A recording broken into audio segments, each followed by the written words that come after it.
শিং মাছ কষানো আলু দিয়ে ঝোল রান্না করতেছি।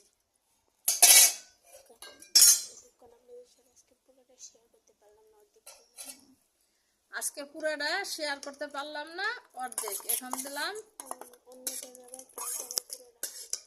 অন্য টাইমে পুরোটা দিব ইনশাল্লাহ। এখন দিলাম 5 ফোড়ন বাটা। 5 ফোড়নে তরকারির স্বাদ বাড়ায়, কেউ দেয় কেউ দেয় না, কিন্তু দিলে স্বাদটা বাড়ে তরকারি। ধনিয়া পাতা কুচি,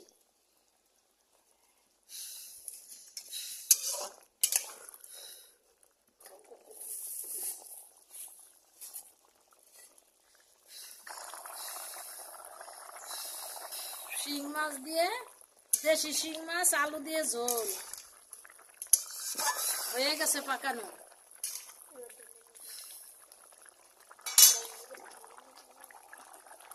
এবার ঢেলে নিব।